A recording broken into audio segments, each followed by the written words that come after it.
Pourquoi l'apôtre Paul désire-t-il si ardemment que les croyants d'Éphèse aient l'esprit de sagesse et de révélation? C'est tout simplement afin qu'ils puissent se saisir de sa connaissance, connaître vraiment Dieu, répondre à l'appel de Dieu, la richesse de la gloire de son héritage dans les saints.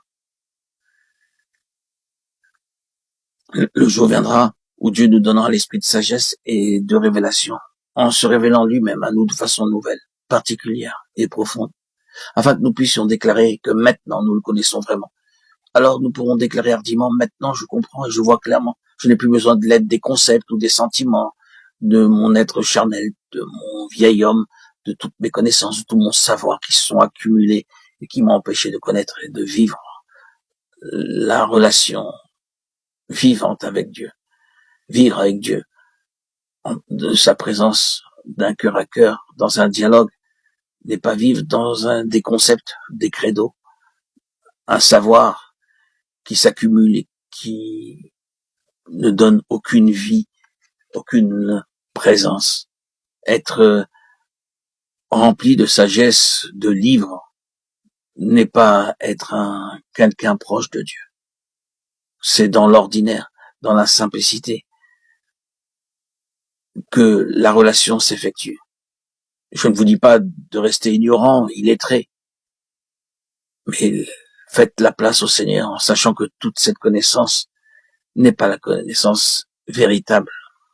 Ce n'est qu'un savoir accumulé. La connaissance expérimentale se fait par le cœur à cœur, le dialogue avec Dieu, en renonçant à nous-mêmes, à notre propre volonté, à nos désirs, à nos aspirations et à tout ce qui étouffe le Saint-Esprit que nous avons reçu par notre nouvelle naissance et qui l'empêche de s'établir en nous. C'est seulement comme cela, en renonçant à vous-même, que vous aurez la connaissance réelle de Christ et que vous pourrez dire, aujourd'hui je le connais vraiment. Peut-être que certains ne peuvent pas pleinement comprendre ce qui vient d'être dit. Permettez-moi d'illustrer cela par un ou deux exemples. Un jour, un chrétien témoignait par ces paroles. Je crois au Seigneur depuis 22 ans. Les 2 premières années, j'ai fait tout mon possible pour croire. Et si l'on m'avait demandé si j'étais sauvé, car je l'étais vraiment, nul ne pouvait dire que je ne l'étais pas, car je savais que je l'étais. Je savais aussi que j'avais la vie éternelle. Cependant, j'avais un problème.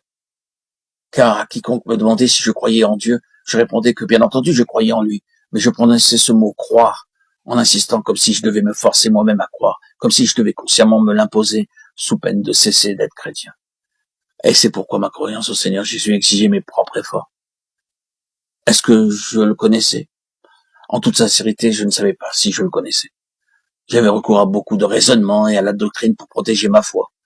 Je me sentais à l'abri et je pouvais même parler avec les autres tant que mes raisons étaient logiques et ma doctrine était irréfutable. J'avais besoin d'une aide mentale dans ma vie chrétienne.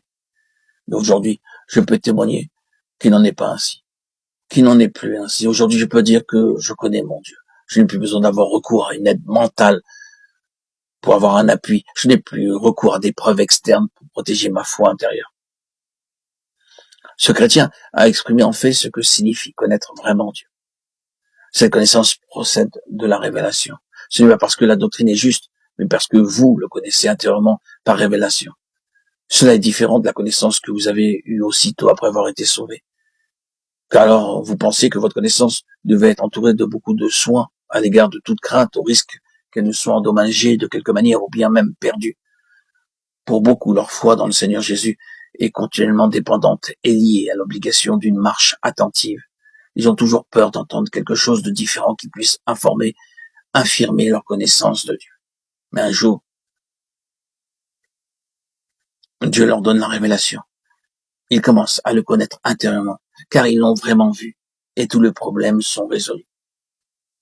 Permettez-moi de vous dire que lorsque vous connaîtrez vraiment Dieu, toute la foi du monde ne vous aidera pas à croire plus pour autant, et tout le scepticisme de ce même monde ne pourra causer un préjudice à votre foi. Peut-être que les autres prétendront avec des arguments convaincants que la Bible est complètement fausse, et que leurs raisons de ne pas croire paraîtront surpasser toutes les raisons de croire. Cependant, quels que soient les nombreux faits qu'ils auront pu rassembler devant vous, votre foi ne sera pas ébranlée.